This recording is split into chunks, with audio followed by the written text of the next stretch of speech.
Imaginem um mundo onde o rei do submundo não vive em um suntuoso palácio, mas sim atrás das sombrias grades de uma cela de prisão. John Gotti, o temido chefão da máfia, encontrou-se em uma realidade completamente diferente quando foi condenado à prisão. Conhecido por sua habilidade em evitar condenações, ele enfrentou seu adversário mais difícil até então, a vida na prisão. A ascensão de John Gotti ao ápice do submundo organizado é uma narrativa de ambição implacável e astúcia. Se você quer saber a história de John Gotti, fique conosco até o final desse vídeo. Saudações família, sejam todos muito bem-vindos ao canal. Eu sou o Túlio e hoje eu vou trazer para vocês a história de John Gotti. Ele que ficou famoso por ser um grande mafioso e também por suas grandes aparições na TV. Então, se você gosta desse tipo de conteúdo, já solta o dedo no like. Se você não é inscrito, já se inscreve e ativa o sino. E também, considere se tornar membro ou deixar um valeuzinho que a partir de R$1 você já contribui muito com o nosso canal. Eu também tô deixando meu Pix, caso algum de vocês possam contribuir com o canal. E desde já eu agradeço muito a todos vocês. Agora eu não vou ficar de enrolação. E é isso aí família, bora pro vídeo!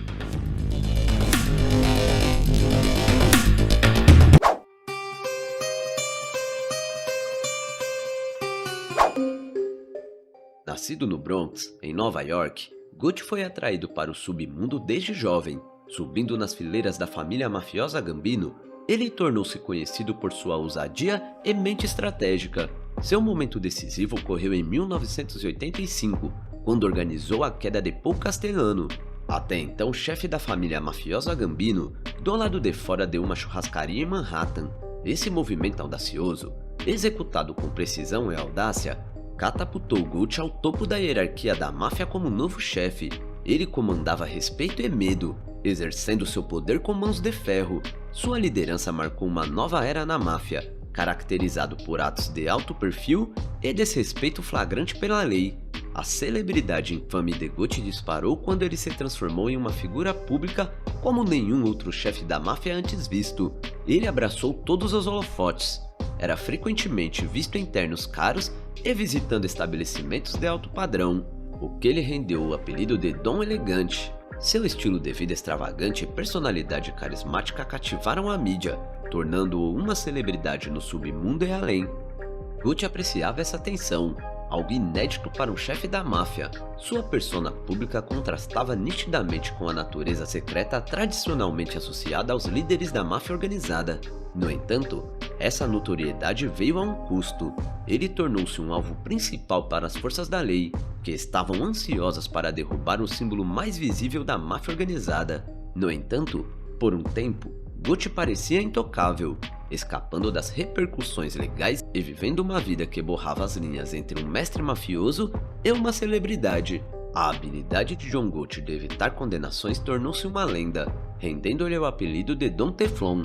Em várias ocasiões, ele enfrentou acusações gravíssimas que variavam de extorsão à queda de pessoas, mas toda vez conseguia escapar das garras da justiça. Sua estratégia misturava intimidação, manipulação de júris e exploração de técnicas legais. Relatos sugerem que os jurados eram influenciados pelo seu charme e pelo medo de retaliação, resultando em múltiplas absolvições. Essas histórias nos tribunais apenas reforçaram sua reputação como chefe invencível da família Gambino, frustrando os repetidos esforços do governo para condenar Gotti e consolidando sua imagem como uma figura intocável no submundo mafioso. A queda de John Gotti começou com a traição de dentro de sua própria família. O ponto de virada ocorreu quando Salvatore Samidebu Gravano, seu subchefe e um dos confidentes mais próximos, concordou em testemunhar contra ele. O testemunho de Gravano foi uma mudança cismática no código de silêncio da máfia, proporcionando ao governo uma perspectiva interna sobre o império mafioso de Gotti. Essa traição, combinada com extensas escutas telefônicas que capturaram conversas incriminadoras de Gotti, selou seu destino. Em 1992, Gotti foi condenado por múltiplas acusações, incluindo quedas de pessoas e extorsão. A aura de invencibilidade de Dom Teflon foi despedaçada. Ao ser condenado à prisão perpétua sem possibilidade de liberdade condicional, isso representou uma vitória significativa para as forças da lei e um golpe devastador para a família Gambino. A vida na prisão para John Gotti foi um contraste gigante com seu antigo mundo de poder e luxo. O outrora outrora temido chefão da máfia encontrou-se em um ambiente totalmente hostil, onde sua reputação e status tinham pouca influência. Na prisão, ele era apenas mais um detento. Despojado da influência e recursos que o protegiam do lado de fora, o comportamento audacioso e arrogante de Gucci, que lhe servira bem como líder da máfia, revelou-se prejudicial. Atrás das grades, frequentemente entrava em conflito com outros presos e não conseguia se adaptar à hierarquia prisional. A expectativa de Gucci por respeito e deferência dos companheiros de cela, muitos dos quais também estavam envolvidos em famílias mafiosas, encontrou uma grande resistência. Ao contrário das ruas, a estrutura social na prisão não reconhecia seu antigo título. Isso foi especialmente evidente em suas interações com membros de outras organizações, como os Bloods, Crips e a máfia mexicana. Esses grupos, não impressionados por sua afiliação à máfia, recusaram-se a submeter a sua autoridade.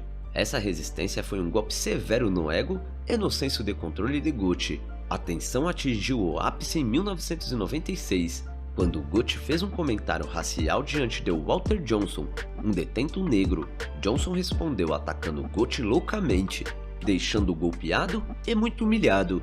Esse incidente destacou a vulnerabilidade de Gucci. Sem seus habituais capangas, ele não conseguia se defender nem revidar eficazmente.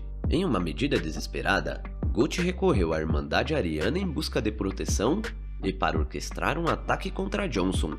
Essa decisão estava muito distante de seus dias de comandar respeito e medo. Era um ato de sobrevivência. No entanto, as autoridades prisionais intervieram antes que a Irmandade Ariana pudesse executar o plano de vingança de Gucci. Ele foi transferido para outra instalação, deixando Gucci sem o gostinho da vingança. Esse episódio foi uma clara indicação de quão diminuído estava o poder de Gucci. Ele não podia mais comandar a mesma lealdade e medo que outrora detinha. O tempo de Gucci na prisão também foi marcado pela queda de sua saúde. Ele sofria de câncer de garganta, que piorava progressivamente. A grande figura de Gucci, outrora dominante, foi reduzida a uma sombra de seu antigo eu, lidando com as duras realidades da vida na prisão e uma doença debilitante. Seus problemas de saúde adicionaram mais uma camada de vulnerabilidade, minando ainda mais sua estatura entre os detentos e comprometendo sua autoimagem. Apesar desses desafios, Gucci continuou mantendo algum grau de influência. Ele se correspondia com membros da família e associados, tentando gerenciar seus interesses mafiosos detrás das grades. No entanto, sua capacidade de controlar as operações da família Gambino estava severamente limitada. O outrora poderoso império que ele construíra estava lentamente desmoronando sem sua liderança direta. A saúde de John Gucci começou a declinar constantemente durante sua prisão. Após ser diagnosticado com câncer de garganta em 1998, sua condição piorou rapidamente. A persona dura e inflexível de Don Teflon cedeu lugar a um homem que estava lutando contra uma doença ameaçadora à vida. As instalações médicas da prisão estavam mal equipadas para lidar com suas complexas necessidades médicas, o que agravava ainda mais seu estado. A deterioração física de Gucci foi um símbolo comovente de sua queda. O que antes havia sido o chefão da máfia, agora estava confinado a uma cama de hospital na prisão, lutando pela sua vida. O capítulo final de John Gucci chegou ao fim em 10 de junho de 2002, quando ele sucumbiu ao câncer em um hospital da prisão aos 61 anos. Sua queda marcou o fim de uma era histórica no submundo organizado. Gucci não caiu no luxo de sua antiga vida, mas nos limites de uma cela de prisão. A notícia de sua queda ressoou além das paredes da prisão, significando que todos cairão um dia, mesmo sendo um grande chefão do submundo. A queda de Gucci provocou reações mistas dentro da máfia. Marcou a perda de um líder carismático, cujo reinado trouxe tanto destaque quanto perigo. Alguns lamentaram o fim de uma era, enquanto outros o viram como uma conclusão necessária para um capítulo tumultuado. A resposta do público foi igualmente complexa, refletindo uma mistura de fascínio pela persona grandiosa de Gucci e alívio com o fim de um mestre do submundo. Sua queda foi extensamente coberta pela mídia, simbolizando o duradouro interesse público na mística da máfia e de seus líderes.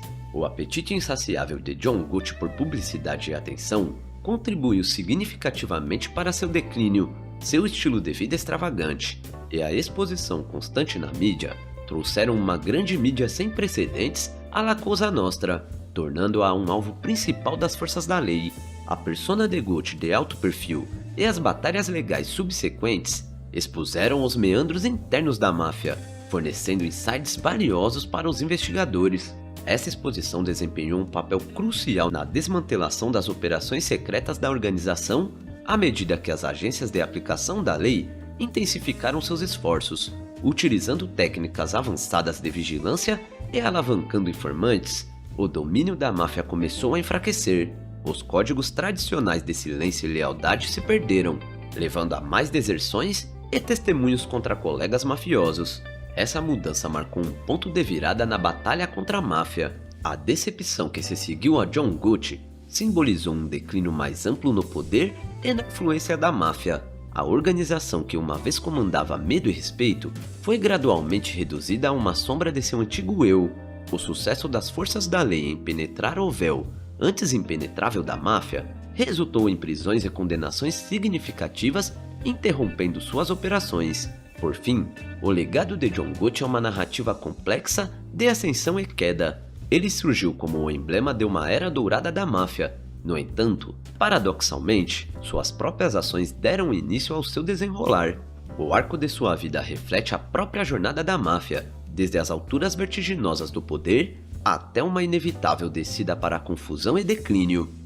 Bom galera, esse foi mais um episódio daqui do canal. O que vocês acharam da vida do Gucci? Deixa aqui embaixo nos comentários que eu quero saber a opinião de vocês. E se vocês quiserem que eu traga um doc completo sobre ele, deixem também aqui nos comentários que posteriormente eu lanço aqui no canal. Agora você que ficou comigo até aqui e não deixou o like, já solta o dedo no like e também ativa o sino e se inscreve se você não for inscrito. E considera também se tornar membro daqui do canal, porque é um valorzinho de um café que nos ajuda muito. Eu conto muito com o apoio de todos vocês. E é isso aí, família! Até a próxima!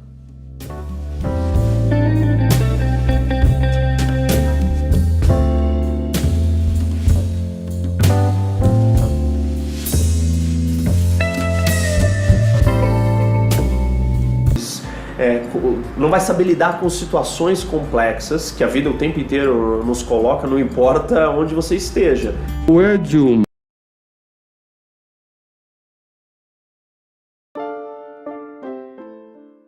O fim dos irmãos Rodrigues Orejuela. Dom Miguel começou a romper o rígido regime da prisão. Entrou com um pequeno rádio transistor que eu guardava para ele à noite, aproveitando para escutar música e notícias. Dom Gilberto não intervinha muito, porque pensava que em pouco tempo receberia sua liberdade. A cada dia, minha relação com os irmãos Rodrigues Orejuela melhorava. O presídio abriu uma lojinha e isso melhorou nossa comida. Agora, podíamos comprar algumas coisas com o dinheiro que nossas famílias depositavam em nossas contas para prisioneiros. A lojinha estava a cargo de um civil que Dom Miguel abordou imediatamente, de modo que conseguiu abrir uma brecha na rígida estrutura da prisão. Agora, podia-se conseguir ali embutidos e doces. Com o mesmo sistema, pouco a pouco, Dom Miguel foi abrindo espaço na temida cômbita.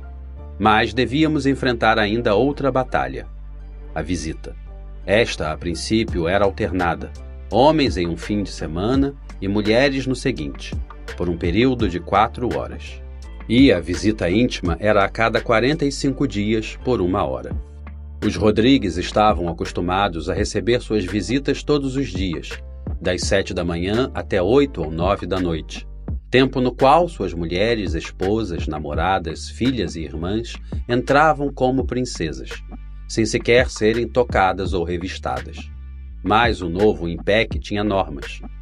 Visitantes mulheres não podiam usar roupa preta, nada de sapatos ou tênis, apenas chinelos, sutiã sem aro, cabelo completamente solto, nenhum tipo de joia e o pior, tinham de mostrar suas partes que uma guarda verificava usando uma luva de látex para o tato.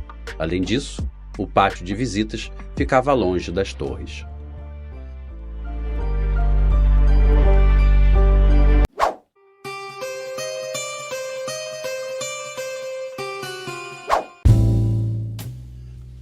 A primeira greve incômbita e meu trabalho como faxineiro. Chegou o dia da visita. Eu não saí da minha cela, mas 85 de meus companheiros saíram, para voltar furiosíssimos, provocando a primeira greve na prisão de Cômbita. Como ato de protesto, não nos deixamos aprisionar pelo guarda e dono da televisão e do telefone, e também não nos deixamos contar. Então, vieram o diretor do presídio e o capitão Toledo, que até então não tinham se manifestado, argumentando que as mulheres não eram tocadas fisicamente, exceto quando o detector de metais Garret acusava a presença de algum metal. Então, segundo a versão dos oficiais, as mulheres eram conduzidas a um quarto particular para serem revistadas. Só ali se praticava o tato vaginal. Os Rodrigues, que sempre tinham vivido em uma bolha presidiária, ignoravam como era uma prisão de verdade. Até agora, em suas vidas, nunca tinham sido tocados. Desconheciam até que, em La Modelo, essa era uma prática comum. A discussão terminou quando Aranguren informou que os norte-americanos estavam trazendo uma cadeira que detectaria os metais e, portanto, as senhoras não teriam de mostrar sua roupa íntima. De igual maneira, disseram que, para evitar o contrabando de drogas, iriam trazer cães farejadores. Dia a dia, eu valorizava mais as coisas pequenas que a vida me oferecia. Agora, estava recuperando a liberdade de usar a roupa que eu queria, e não o odioso uniforme que me impunham. Poder usar um moletom bonito e tênis confortáveis era genial. Minha cela também começava a cobrar vida. Um belo cobertor de cores chamativas contrastava com o feio cinza do cimento, mais 2 travesseiros de pluma e um lençol branco ajustável ao meu colchão. Tudo isso era uma felicidade. Obtive um tesouro. Fui nomeado faxineiro. O trabalho era duro, mas significava 6 meses de desconto por ano. Essa ostensiva redução de pena já era um grande alívio e uma esperança, cada vez mais firme, de que algum dia voltaria a ser um homem livre de corpo e espírito. Agora, meus anos restantes estavam se transformando em 18 meses. Contudo, meu processo judicial era muito complexo, e eu estava quase certo de que a juíza de Bogotá acabaria me condenando. Nesse momento da minha vida, eu já estava atrás das grades havia 11 anos. Documento de liberdade para Gilberto Rodrigues Orejuela. Chegou o documento de liberdade de Dom Gilberto Rodrigues Orejuela. A direção do presídio emitira um conceito favorável de conduta e lhe outorgaram liberdade condicional. O juiz de execução de penas leva muito em conta o conceito de boa conduta para ordenar esse grande benefício. Dom Gilberto tinha um comportamento exemplar. Além disso, tinha se graduado em filosofia enquanto estava na prisão. Era um preso modelo. Aos 56 anos, um pouco obeso e de andar lento, ele saía rumo à sua bela Cali, cheio de dinheiro e ainda com certo poder político. Sempre cobriu seu perfil criminal tendo como fachada suas empresas: um banco no Panamá, o Banco dos Trabalhadores na Colômbia, a propriedade de um grupo de radiodifusão colombiano em parceria com seu irmão Miguel, além de uma rede imensa de drogarias, chamadas Drogas La Rebarra, que operava em todo o país. Dom Gilberto orgulhava-se de ser um empresário. Também com seu irmão, era dono de laboratórios lícitos para a produção de medicamentos que forneciam às suas próprias drogarias, controlavam empresas de segurança e eram donos e senhores da equipe de futebol América de Cali. Suas mãos estavam cheias de sangue sem disparar um só tiro. Agora, ele abraçava a liberdade. A DEA, o governo colombiano e a embaixada norte-americana ficaram em alerta. O ministro do Interior e da Justiça, Fernando Londoño Hoyos, um funcionário linguarudo e bruto como ele só, veio para cima. Disse logo que não o libertaria e acusou o juiz Baca de ter sido advogado dos Rodrigues no passado. O juiz declarou-se em pé de guerra, apoiado por muitos de seus colegas. Então, o ministro atacou o diretor do presídio, Pedro Germán Aranguren Pinzón, acusando-o de corrupto e vendido. O ministro disparava seu arsenal de palavras a torto e a direito. A promotoria foi abordada pela DEA, enquanto a embaixada norte-americana tentava abrir um novo processo contra Dom Gilberto, mas este não ficou de braços cruzados, porque já tinha a postos seu batalhão de advogados. Fui transferido com Dom Miguel para a Torre 1, tendo de me despedir de Buonomo, Gerardo, Cristóbal e meus outros companheiros de pátio. Lá, a população era difícil. Gente dura, acostumada a brigar com faca. E nem Dom Miguel nem eu éramos versados nessa arte. Conhecíamos apenas a arte da guerra com tiros. Tranquilizei Dom Miguel e lhe disse que buscaríamos aliados, que ele só tinha de assinar o cheque e que eu me encarregaria do resto. Naquele momento, compreendi que tinha me tornado o novo lugar-tenente de Dom Miguel. Assim é a guerra. Chegaram ao Pátio 3 alguns guerrilheiros, entre eles Yezid Arteta, que vinha transferido de Baile do Par. Logo que chegou, Yezid assumiu o controle do Pátio 3, enquanto Robson tomou o controle do Pátio 5. Carlos Castanho tenta voltar à legalidade. O grande sonho dos delinquentes. O novo presidente começou a conversar com os paramilitares. Carlos Castanho continuava tentando apagar todos os vestígios da bomba da aeronave da Avianca. Para isso, ordenou o assassinato de Cuco Zabala, um engenheiro que aprendeu da ETA o manejo de explosivos e a quem Castanho levou ao seu exército, quando os Pepes derrotaram o cartel de Medellín. Carlos Castanho encaminhava-se para a legalidade. Já era um homem arquimilionário, com terras por toda a parte e dólares aos montes, tudo produto do narcotráfico. A clandestinidade já não era para ele. Não obstante, seu espírito era de mercenário. Sua esposa, Kênia Gomes, foi pacientemente conduzindo Carlos para fora da violência. Mostrou-lhe o calor de um lar. Com seus 37 anos, tinha tudo, menos tranquilidade. No afã de associar-se aos norte-americanos e conseguir uma boa negociação, Castanho começou a entregar todos os narcotraficantes de Medellín. Mas esquecia-se de um pequeníssimo detalhe. Os norte-americanos sabiam perfeitamente que ele era terrorista, assassino, narcotraficante, sequestrador e, além disso, um grande mentiroso. Não era um terrorista qualquer. Estava implicado na explosão da Avianca. Sabiam que ele era um autêntico traficante. Ao que parece, o único que não sabia, ou que não queria saber, era ele mesmo.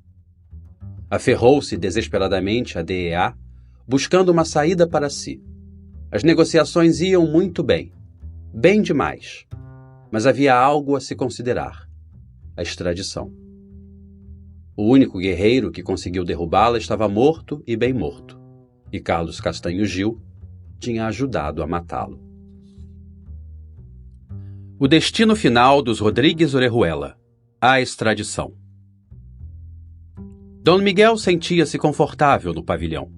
Ajudava os rapazes, dando-lhes de presente cartões telefônicos e moletons. Fornecia 2 ônibus para o transporte de visitantes dos detentos.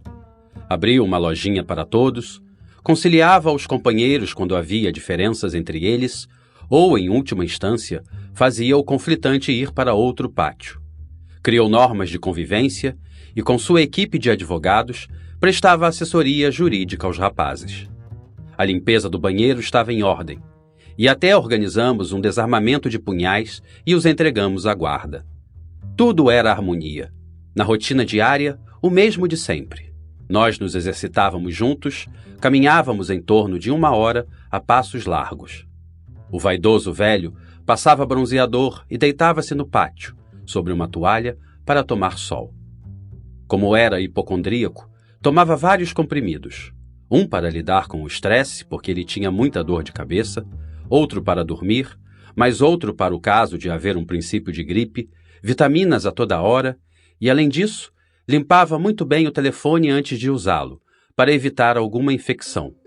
Tomava comprimidos para a rinite que o frio lhe causara e um comprimido extra caso alguém tivesse má sorte e isso fosse contagioso. Um belo dia, eu estava limpando o chão e ele falando ao telefone. Quando passei com o esfregão, imediatamente o nariz dele começou a sangrar. Ele irritou-se muitíssimo e, no ato, me disse para parar de limpar. Incomodava-se quando a televisão estava em volume muito alto. E também se aborrecia quando os rapazes acariciavam suas parceiras e faziam o amor no pátio, embaixo de cobertores. Apesar de ele ser um homem mulherengo e ousar dizer que sempre havia tido as mulheres mais belas. Chorão como ele só, soltava lágrimas por tudo. O velho chorava até se despedindo de avião de carga. Em um dia de visita, suas filhas foram vê-lo, e ele me perguntou o que eu achava delas. Disse-lhe que eram lindas, e o velho me soltou essa pérola a queima-roupa. Então, Mompi, naquele dia em que você estava indo me levar para casa, ia matá-las? Não, Dom Miguel. A ordem era bem clara. Respondi imediatamente. Só devíamos disparar em seus guarda-costas e executar você. Veio-me também à memória o dia em que, na prisão, ele mesmo me mostrou o endereço de minha ex-esposa, Ângela Maria, que já estava na fila para ser assassinada. Perto daquela mesma casa, tínhamos detonado um carro-bomba na passagem da caravana, e nada aconteceu ao velho. Um dia, fomos almoçar e vimos na televisão Dom Gilberto em um show de Carlos Vives, em plena Feira de Cali. O poderoso homem estava feliz, só que sua felicidade seria manchada porque um coronel da polícia estava respirando em sua nuca. Estávamos na frente da televisão quando, de repente, entrou um noticiário extra. Gilberto Rodrigues Orejuela tinha sido preso pela polícia em Cali e ia ser extraditado. O sorriso de Dom Miguel acabou-se imediatamente. Eu me alegrei e, da minha alma, felicitei Buonomo. Ele tinha razão. Agora, esses chefões de chefões, os mesmos que um dia financiaram a morte daquele que se atreveu a desafiar todo um Estado para não permitir a extradição, iam ser extraditados. Apesar de os planos jurídico e político não serem compatíveis com a extradição, o plano político resolveu sua reforma conforme o acordo de extradição firmado em Washington. Fato que Pablo, em sua sagacidade, descobriu a partir de sua carreira como político e, em seguida, fez uso do poder de fato e não do jurídico. Agora, aqueles grandes chefões da droga estavam sendo vítimas de sua falta de patriotismo. Iam ser extraditados. No ato, a guarda levou Dom Miguel para o presídio de Riron, em Santander, e notificaram-no de que seria extraditado. Toda uma mudança de rumos. Dom Gilberto voltou à cômbita. Aquele golpe foi demasiado duro para os irmãos Rodrigues. O mais duro de todos, sem sombra de dúvida. Eu me sentia privilegiado por estar vivo e saudável. O destino, por alguma razão, tinha me trazido àquele lugar e momento. O que meu patrão não pôde ver, veria eu. Eu seria os olhos dele naquele momento. Sua causa sempre tinha sido a nossa causa. Cada vez mais, a luta dele contra a extradição fazia sentido para mim. Nessa longa reclusão dentro das prisões colombianas, pude ver como cada um deles, do menor até o maior chefe de chefões, devia deixar nossas terras para ser julgado em terras estrangeiras por tráfico de drogas. Lá, ninguém teria as prerrogativas nem os benefícios que a Colômbia lhes dava. Eu desfrutava daquilo lenta e ansiosamente. Tão logo chegou, Dom Gilberto teve de ser levado à enfermaria do presídio, porque a notícia disparou de imediato sua pressão arterial e ele começou a ter problemas com o coração. Um belo dia, encontrei-o nas cabines dos advogados. Já não era o mesmo e soltou-me essa pérola com lágrimas em seus olhos. "Ô pai, Pablo Escobar tinha razão. A extradição é mortal." Nunca me esquecerei daquelas palavras. E concluiu com o seguinte: "Todas as noites rezo pela alma de Pablo." A saúde do poderoso chefão de chefões se deteriorava dia após dia. A notícia de sua extradição fora um golpe duríssimo. Ele não estava preparado para recebê-la. O declínio final aparecia mais próximo no horizonte.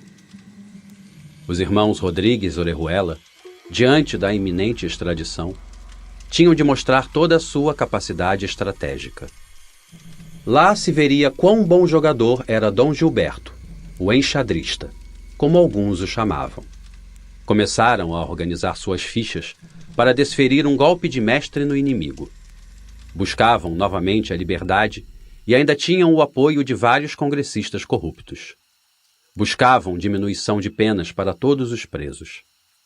A jogada deles não podia ser muito evidente. Por isso, eles queriam trazer o Papa à Colômbia. O valor cobrado pelo Vaticano foi de 10 milhões de dólares. Essa difícil tarefa foi delegada ao venezuelano Fernando José Flores Garmendia, o Gordo, narcotraficante conhecido e sócio dos irmãos Rodríguez Orejuela. A jogada parecia boa. Se o Papa viesse, haveria um desconto enorme de penas. Logo, com a ajuda de seus políticos corruptos, eles ficariam novamente limpos e continuariam desfrutando de suas enormes fortunas. Até aí, tudo perfeito. Como era costume dos irmãos Rodríguez Orejuela, nunca tiravam de seus cofres o dinheiro para esse tipo de negócio. Então, lançaram um carregamento de cocaína de 3 toneladas para financiar sua jogada de mestre. Contudo, o Gordo foi interceptado pelos norte-americanos. Sua mercadoria foi apreendida e ele foi preso.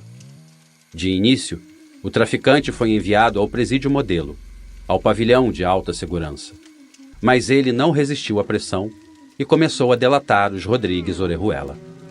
Decidido a colaborar com o governo dos Estados Unidos, tornou-se a principal testemunha contra os irmãos, como poderia provar com suas constantes visitas à La Picota, além dos carregamentos de cocaína que haviam enviado aos Estados Unidos. Lá permanecerão em suas celas por muitos anos, ou mesmo até a sua morte. Não poderão usar seu poder, mas se lembrarão de meu patrão todos os dias de sua vida, por não o ter apoiado em sua luta contra a extradição.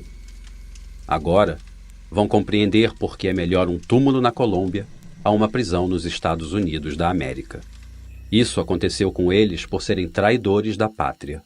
Adeus à sua família, adeus às belas mulheres, adeus à feira de Cali e seu desperdício de dinheiro, adeus ao América de Cali, adeus. Adeus aos irmãos Rodríguez Orejuela. Mudanças de comando em Cúmbita. Sob o mandato do presidente Álvaro Uribe Vélez, os paramilitares começaram uma nova tática de guerra por meio dos diálogos de paz e desmobilização. Aproximaram-se das palavras e diminuíram as balas. Tudo ia bem. Controlavam 30% do Senado e 60% das terras na Colômbia, Arauca, Meta, Putumayo, Choco, Urabá, Casanare, Antioquia, Córdoba, La Guajira, César, Atlântico e Sucre. Cidades como Medellín, Valledupar, Barranquilla, Santa Marta, Bogotá, Monteria e Dorada estavam nas mãos dos paramilitares. Eles eram os novos reis de reis, desfrutando de todo o poder e dinheiro provenientes do narcotráfico e da extorsão. A diferença em relação ao passado era que agora, esses grupos armados gozavam do reconhecimento e do consentimento público, tanto que possuíam acesso aos noticiários de televisão e rádio e estavam cada vez mais próximos do mundo da política colombiana. Da prisão com meu super rádio, eu era uma testemunha silenciosa de toda a negociação que o governo do Dr. Uribe Vélez fazia com os paramilitares. Seus soldados particulares enchiam diariamente as celas do presídio, e assim, tudo começava a se encadear. Pouco tempo depois de as negociações terem se iniciado, chegavam à prisão os primeiros resultados. Muitos dos paramilitares presos seriam libertados, recebendo os benefícios das novas leis promulgadas pelo governo. Tudo muito bonito. A esperança rondava as celas de Cúmbita. Fui transferido da Torre 1 para a Torre 2, onde fui recebido por Sotico. Ao entrar no pátio, e depois de tê-lo delegado ao extraditável Dom Miguel, fiquei com toda a responsabilidade, o que me deixou muitos problemas com a guarda e os companheiros depois de sua liderança. Minha estratégia nesse novo lugar, dadas as condições daquele momento no país, seria obedecer tranquilamente aos paramilitares que tinham o controle do pátio. A morte de Carlos Castanho, sombras, traição e guerras internas no paramilitarismo. Cúmbita estava se tornando uma prisão como todas. droga, armas, contrabando, fraudes e enganações da guarda. O dia de visita era o momento ideal. A droga entrava no estômago das mulas, que a engoliam em saquinhos de látex. Outras pessoas entravam com laxante para expeli-las, e então o prisioneiro, depois de lavar muito bem os saquinhos, as engolia para vendê-las no pátio ao final da travessia. Os paramilitares tinham proibido a entrada e a venda de narcóticos, o que complicava um pouco as coisas. O negócio das drogas crescia nos pátios da prisão de Kómbita, assim como em todo o país. Chegava a época do microtráfico. Para evitar serem capturados, eles enfiavam a droga no ânus, assim como faziam com as facas, que eram previamente colocadas em um tubo de plástico. Fui informado de que Jorge Luiz Ochoa tinha dado a ordem para me assassinarem, e que um político estava metido nisso. Tratava-se de Alberto Rafael Santofimio Botero, senador da República e candidato à presidência. Essa aliança era mortal para mim. Eu não podia me deixar assassinar por eles. Tampouco podia deixar que a monotonia da prisão me matasse. Um belo dia, aproximou-se de mim um paramilitar que disse: "Dom Popeye, me permite um minuto?" Eu, cordialmente, disse-lhe que sim. Pediu-me um cartão telefônico e me soltou essa bomba. "É que mataram Carlos Castanho e meu cunhado estava com ele, mas agora não aparece. Minha irmã está muito preocupada e eu preciso falar com o Monolete." Fiquei gelado. Tirei de imediato 2 cartões de 20 mil pesos e dei-os a ele, mas acompanhei-o até o telefone. Eu necessitava de informações precisas sobre essa boa nova. A notícia saltou nos meios de comunicação, onde disseram que havia 2 sobreviventes do ataque. A polícia e o exército os tinham protegido e tirado da área. Labaca e Tigre contaram tudo. Eu estava estupefato e agradecido a Deus, porque novamente, sem mover um só de meus dedinhos, via como estava ganhando uma de minhas mais duras batalhas. Carlos Castanho tinha sido assassinado pelo próprio irmão. Por quê? Fácil. Carlos Castanho Gil tinha feito um acordo com os norte-americanos. Estava de partida para o Panamá e de lá iria rumo aos Estados Unidos para se tornar a principal testemunha contra Macaco, Jorge 40, Mancuso, Dom Berna, Miguel Arroyave, Diego Vecino, Rogelio e todos os mafiosos de Medellín, contra Rasgunho e Cuco Vanoy, ainda contra políticos, empresários, policiais e militares, e, por fim, contra seu próprio irmão. O desmantelamento total das estruturas narco-paramilitares da Colômbia, em troca de uma vida cheia de conforto e aconchego. Esse homem poderia despertar uma verdadeira hecatombe. Os paramilitares culpavam Quênia da mudança sofrida por Carlos. O presidente da Colômbia enviou o Dr. Luiz Carlos Restrepo, alto comissário para a paz, para confirmar a morte do chefe paramilitar. O próprio Vicente Castanho, seu irmão, confirmou a notícia, dizendo que tinha sido um lamentável acidente pelo enfrentamento entre os 2 grupos de escoltas, e tudo ficou como um típico caso de fogo amigo. As negociações de paz continuaram em Santa Fé de Jalito, ignorando o que havia acontecido dentro da cúpula paramilitar. Caminhei pelo pátio, pensando que agora a vida me tinha dado um novo presente. Descansava eu, descansava o DAS, descansava o exército, descansavam os políticos, a máfia, os paramilitares, a DEA e muitos outros mais. Com a morte daquele homem, também morriam os maiores segredos, as maiores infâmias e os maiores massacres cometidos na Colômbia, assim como morria sua pior fraqueza, a covardia.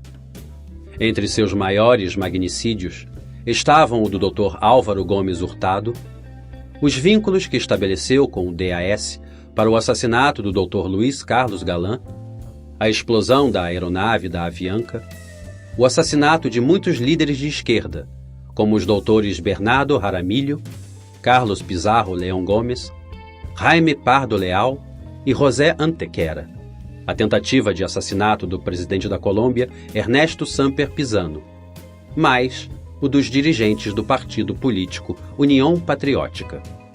E que dizer dos milhares de camponeses que tinham sido despojados de suas terras e de suas raízes, mortos ou deslocados para as cidades pela violência? Aqueles humildes homens e mulheres que tiveram de trocar suas enxadas por potes plásticos e tornar-se pedintes em qualquer semáforo das grandes cidades da nação. O paramilitarismo depois de Carlos Castanho. Vicente Castanho Gil abriu seu caminho para a negociação com o governo quando se deu a parte mais dura de sua vida: ordenar o assassinato do próprio irmão. Mancuso tomou a iniciativa sob o controle de Dom Vicente. Então, se reuniram na área de Córdoba, já protegidos legalmente pelo exército e esperando firmar o acordo de paz. Ali mantiveram suas tropas e armas como escudo de defesa. Submeteram-se a esse acordo, convencidos de que o presidente Álvaro Uribe Vélez já se comprometera com a não extradição e, portanto, aquela não seria uma de suas preocupações. Eu permanecia em minha luta, ganhando, incrivelmente, uma batalha depois da outra. A batalha com os Rodrigues tinha sido gloriosa. A batalha com Carlos Castanho tinha sido apoteótica. Mas, em minha mente, permanecia a batalha que eu deveria travar com Jorge Ochoa, Alberto Santofimio Botero e Leônidas Vargas. O mais importante era que meu espírito de guerreiro seguia firme como sempre. O pátio era controlado por Tique, um paramilitar justo e feroz, acompanhado de seus 2 irmãos, Munheco e Hugo. Tique zombava de mim e me via como um guerreiro vencido, pois tinha sido parte dos Pepes quando era aliado do paramilitar Carlos Castanho. O primeiro motim em Cómbita. O país se mantinha em um maremoto de acontecimentos. De repente, algo quebrou a monotonia carcerária. Fomos atacados pelos guardas. Nosso oxigênio e maior contato com o mundo exterior eram os cartões telefônicos, e aquele era nosso ponto fraco. Então, deixaram-nos isolados, sem cartões por quase 5 dias. Os poucos que chegavam se tornaram um problema de disputa entre uns e outros. Tique, como líder do pátio, exigiu uma explicação, e a resposta foi que a Telecom não estava em condições de proporcioná-los. Quando foi verificar, soube que a prisão não estava pagando o serviço, razão pela qual a companhia telefônica teve de cancelar o fornecimento de cartões à prisão. Ao mesmo tempo, a Telecom confirmou a Tique que eles possuíam caixas e caixas de cartões, pois esse era o seu negócio. Presos de vários pátios declararam desobediência e negaram-se a ser contados. Enquanto a guarda se preparava para o ataque, os paramilitares também o faziam, arremessando garrafas d'água e canecas do lixo de um terracinho que ficava sobre a única entrada do pátio. Às 10h30 da manhã, a guarda posicionou-se nos terraços que ficavam em cima das celas para apontar os lança-gases em nossa direção. O capitão deu a ordem de ataque e o inferno começou. Canecas cheias de dejetos foram lançadas sobre os guardas, que entraram no terraço e começaram a disparar como loucos as granadas de fumaça, enquanto os outros desciam o cacete em todos que encontrassem pela frente. Um caos total. Em não mais de 15 minutos nos rendemos. A fumaça era brutal. Foram mais de 18 granadas de fumaça lançadas nesse curto espaço de tempo.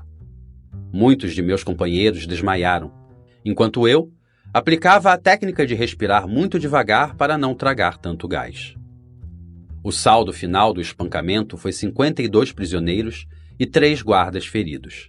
A Torre 3 entregou-se sem sequer lutar, porque viu quão sangrenta tinha sido a investida contra nós, e isso os assustou. As consequências do primeiro levantamento em Cómbita. Meu rosto ficou completamente inchado. Tiveram de imobilizar minha mandíbula e fiquei com uma dor fortíssima no ouvido interno. Foi tão tremendo o espancamento que até um pastor que pregava a palavra de Deus foi brutalmente golpeado pelo cacetete de algum dos guardas, marcando-lhe as costas. Relatei essa brutalidade aos meios de comunicação e eles, por sua vez, chamaram a Procuradoria-Geral que é a entidade responsável por vigiar os empregados públicos na Colômbia, que receberam a denúncia. Aproximaram-se da prisão e constataram nossos ferimentos. A guarda tentou proteger-se, levando-nos à enfermaria, mas lá não nos deram nada, nem mesmo uma aspirina. Nem tudo o que aconteceu depois da revolta terminou tão facilmente para mim. Em represália à denúncia que fiz à mídia, o diretor, muito cínico, enviou-me aos calabouços. Mas nada me importava, pois eu tinha por companhia meu bom e fiel rádio, meus bons cobertores, meus belos moletons e meus caderninhos para, em minha solidão e confinamento, continuar escrevendo meu livro. O Ministério Público abriu uma investigação contra a guarda, apoiada pela Procuradoria-Geral e pela Defensoria do Povo. Foi apenas naquele momento que a guarda compreendeu que estávamos em território colombiano e que os norte-americanos imperialistas não os protegeriam da justiça da nossa nação. Os norte-americanos os tinham instruído quanto ao uso da P-91.4, mas, com seus padrões morais duplos, nunca os ensinaram nada sobre os direitos humanos, a mesma situação vivida em Balha do Par. A promotoria exonerou os guardas, mas a Procuradoria-Geral e a Defensoria do Povo obrigaram a reconciliar-se conosco, para que os erros de ambas as partes fossem reconhecidos.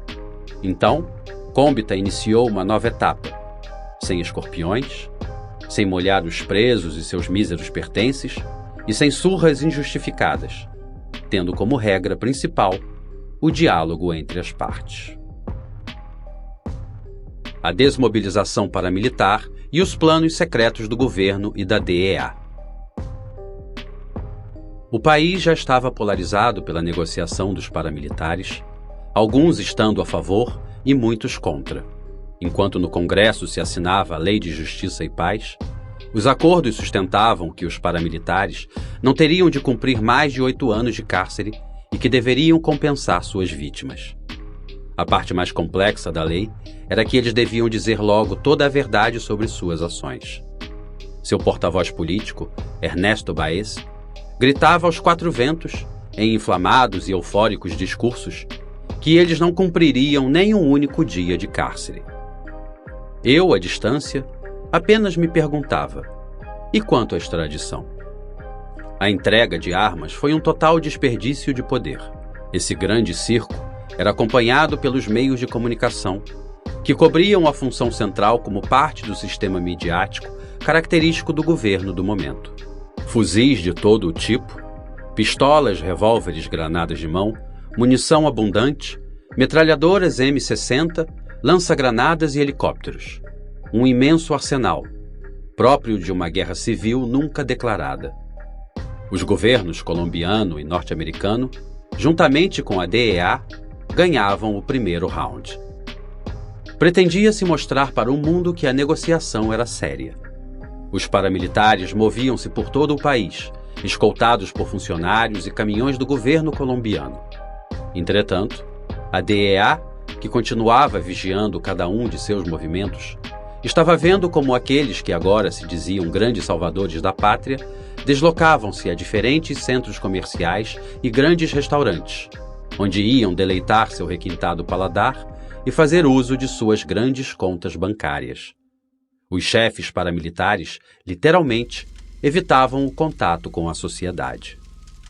O governo e a DEA começaram a mostrar seus propósitos reais.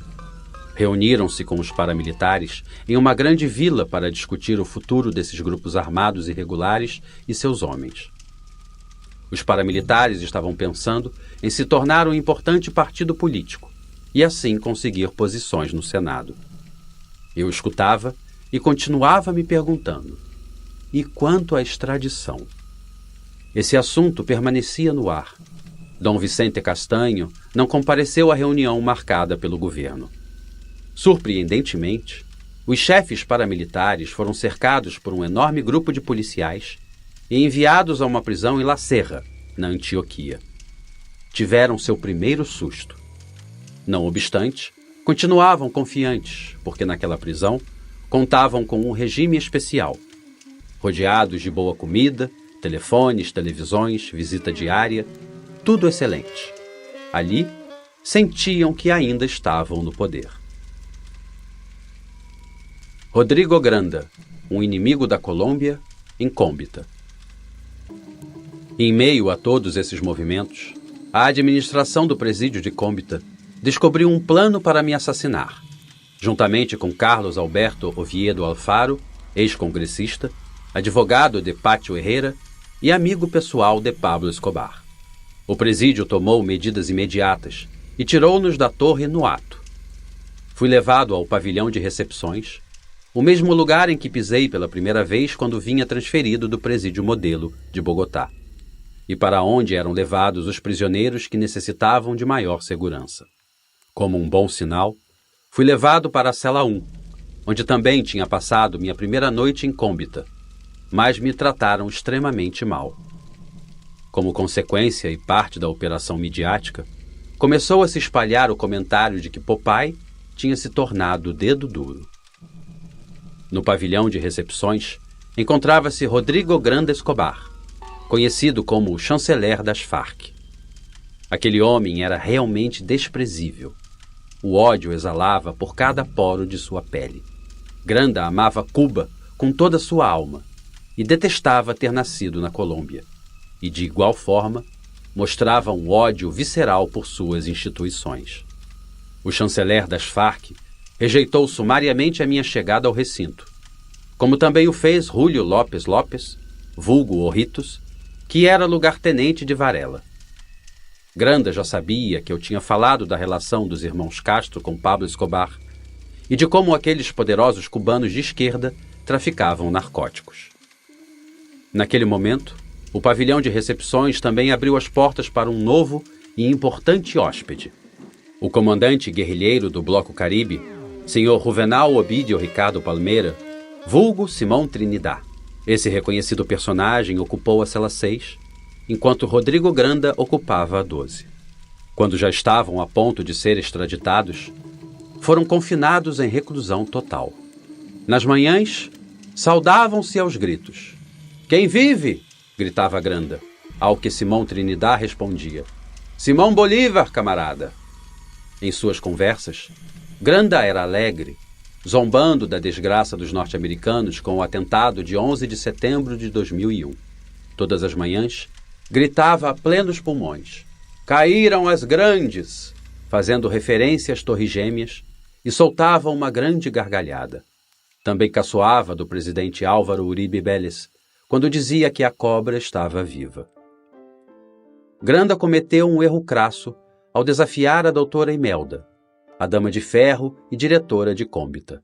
Na mídia internacional, já se falava da relação dos irmãos Castro com Pablo Escobar e em como eles emprestavam suas pistas para a aterrissagem de aviões cheios de cocaína, para em seguida distribuir a droga em lanchas rápidas, que iam direto para os Estados Unidos. Essa notícia enfureceu muitíssimo mais o guerrilheiro, que só via pelos olhos dos Castro. Dominado pela raiva que o caracterizava, Granda encontrou a diretora do presídio no pátio. Todos nos sentamos em volta, em sinal de respeito, e Granda fez um discurso para depois exigir da diretora que eu saísse. "Popeye vai embora ou vou eu, e para isso lhe dou até amanhã", arrematou. "Amanhã você terá a solução para o seu problema", disse-lhe ela, olhando-o séria, enquanto se levantava da cadeira. A doutora, de maneira muito inteligente, chamou-me discretamente para indagar o que estava acontecendo. Respondi-lhe que eles estavam muito incomodados comigo, pelo que eu tinha escrito em meu primeiro livro a respeito do tráfico de drogas dos irmãos Castro com Pablo Escobar. A doutora Imelda olhou-me calorosamente e disse-me para, por favor, não ir brigar. Voltei à minha cela para esperar um novo amanhecer. O dia estava resplandecente e prometia uma grande surpresa. Às 10 da manhã, entrou no pátio a capitã Miriam. Granda estava escrevendo alguns documentos na mesa, quando ela dirigiu-se a ele e lhe disse ipso facto: "Rodrigo, por favor, arrume suas coisas que você vai ser transferido." Aquele decrépito homem me olhou, sorriu e convidou a capitã a se sentar. "Rodrigo, não estou brincando. insistiu ela, já em tom autoritário. Por favor, arrume suas coisas que você vai ser transferido. Eu olhei para ele com desprezo e ele desviou o olhar. Já estava tudo pronto. Um helicóptero aproximava-se do presídio para levar Rodrigo Granda Escobar direto para o presídio de La Dorada. De minha parte, o pavilhão de recepções enchia-se ainda mais de harmonia e tranquilidade. O Ritos finalmente fora extraditado. Aconteceu o que Julio López López tanto temia. Minha batalha contra esse homem estava ganha. 30 anos atrás das grades norte-americanas o esperavam. Reflexões de uma longa condenação. Em minha mente, persistia a ideia de quão brutal é a extradição. Isso nada mais é que o reconhecimento da incapacidade do Estado colombiano de fazer justiça, deslegitimando seu próprio sistema judicial e político. Cada dia eu me convencia mais de que Pablo Escobar fora o único a conseguir ver aquele monstro em toda a sua dimensão. E agora, eu testemunhava na primeira fila o que acontecia a mais de um de nossos inimigos por não ter nos apoiado. Um a um eles iam saindo rumo aos Estados Unidos para serem punidos pelos norte-americanos em longas e infernais condenações, longe de seus entes queridos e de sua terra. Mas um bendito dia, reconsiderei e compreendi que o problema não era a sociedade, tampouco as pessoas que me rodeavam. O problema estava dentro de mim. Em meio a esse turbilhão de emoções, consegui tranquilizar-me e comecei a cuidar de medir minhas palavras. Em meus 50 anos, senti como se um cabo, que vai da língua ao cérebro, se conectasse para me ensinar que primeiro se deve pensar e só então falar. Esse exercício não foi fácil, mas comecei a sentir vergonha do meu comportamento e pouco a pouco, com o apoio das psicólogas do presídio, que foram meus 2 anjos, em companhia do capelão da prisão, o padre Héctor, e da minha professora, Lília Eugênia, comecei a estudar e a trabalhar minha personalidade. Antes que me desse conta, já era outro homem. Minha mente começou a considerar a ideia da minha liberdade, mas com a quantidade de inimigos que tinha, sabia que era quase impossível sair vivo da prisão. De qualquer forma, considerava a possibilidade de uma nova vida para mim. Ter permanecido fora da população carcerária e na solitária permitiu-me ter um outro olhar em relação ao cárcere e a meus companheiros, e o mais importante, em relação a mim mesmo. Compreendi que podia sonhar, que a minha fé seria o primeiro passo para chegar ao alto, e que, se quisesse um futuro, eu mesmo tinha de criá-lo. Compreendi que a amabilidade era sinônimo de felicidade, que a gratidão para com Deus e as pessoas cultas que me rodeavam me tiraria do inferno que tinha vivido por mais da metade da minha vida, que minhas lições de vida seriam enterradas para dar lugar a uma semente fértil, e que a oportunidade não chegava, mas que eu devia buscá-la. Compreendi ainda que o sorriso e o respeito me abriam mais portas, que não era necessário ter os olhos fechados para ver a beleza da vida, que a fraqueza era como a vingança e que agora construiria minha felicidade com base no perdão. No pavilhão de recepções, havia um vidro no comando de guarda que, ao menos, me permitia ver o corredor central. Era um vidro de segurança e a minha janela para a prisão. Um dia, vi um paralítico em uma cadeira de rodas que se dirigia à área hospitalar a partir da Torre 8, sendo empurrado por um homem jovem. Isso chamou minha atenção e comecei a buscar informações a respeito. Descobri que o paralítico era um extraditável e, por sua condição física, estava recluso em um patiozinho de 20 celas, pegado aos calabouços, chamado Terceira Idade. O jovem que o empurrava era um homem cego e, por sua condição, encontrava-se no mesmo pátio. Era incrível o que meus olhos estavam vendo. Um paralítico guiava um cego e um cego empurrava um paralítico. Aqueles 2 seres eram um complemento perfeito. Faziam um verdadeiro trabalho em equipe. O cego era as pernas do inválido e este, os olhos do cego. Apesar de sua condição, via-os felizes. Aquele exemplo de vida me nutria bastante. A prisão em uma cadeira de rodas é coisa séria, e para um cego, um inferno. O jovem tinha ficado cego no cárcere, por uma briga no presídio de Pereira. Lá, recebeu um forte golpe na cabeça que lhe tirou a visão. O paralítico, por sua vez, pagava a outro prisioneiro para que lhe desse banho e trocasse suas fraldas. Esse caso convidou-me a refletir ainda mais sobre a minha busca por nutrir-me de humanidade. Passaram-se os dias e nada acontecia através de minha janela. Então, decidi voltar a buscar informações sobre os 2 extraditáveis e consegui saber que o paralítico havia sido extraditado com cadeira e tudo, e que o cego morrera de pneumonia. Voltei à minha solidão, reafirmando uma vez mais a teoria do meu patrão Pablo Escobar. A extradição é fatal. Fiquei sabendo de um fato singular. Depois de ter passado 19 anos da minha vida na prisão, já tinha visto todo tipo de preso. Paralíticos, cegos, aleijados de uma mão, de um pé, de uma perna, de um dedo, sem uma orelha, mas nunca vira um mudo.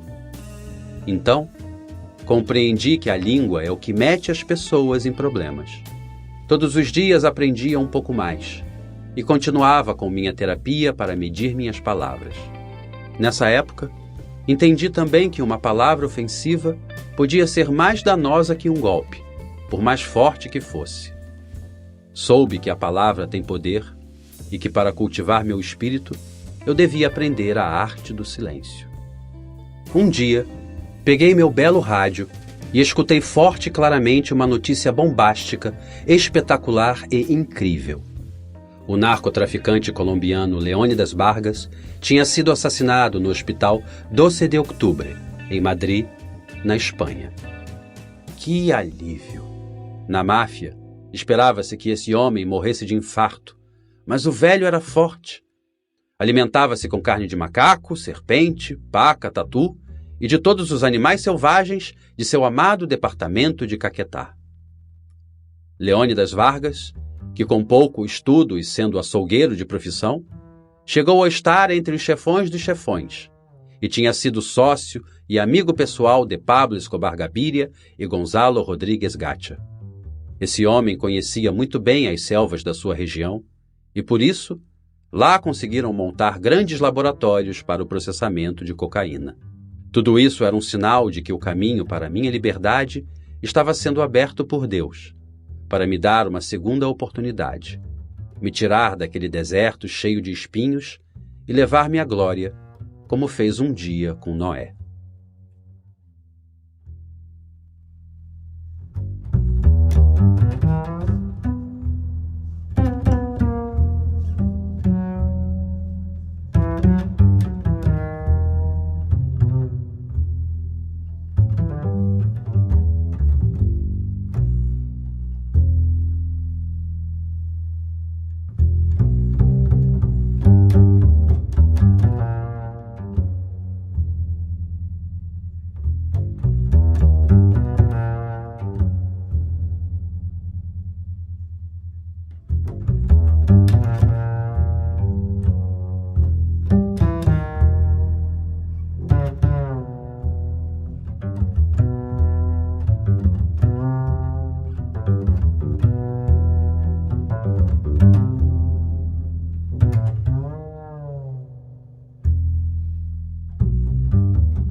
Salve família! Se você acompanha e gosta do meu trabalho, eu preciso muito da ajuda de vocês. Dá um pulo lá no Apoia-se e se torne um de nossos investigadores daqui do canal. E para os apoiadores do canal, vão ter diversos brindes para vocês, meus amigos. Então, se você quer que esse conteúdo continue rolando, dá um pulo lá no Apoia-se e se torne um de nossos investigadores daqui do canal. Valeu, família!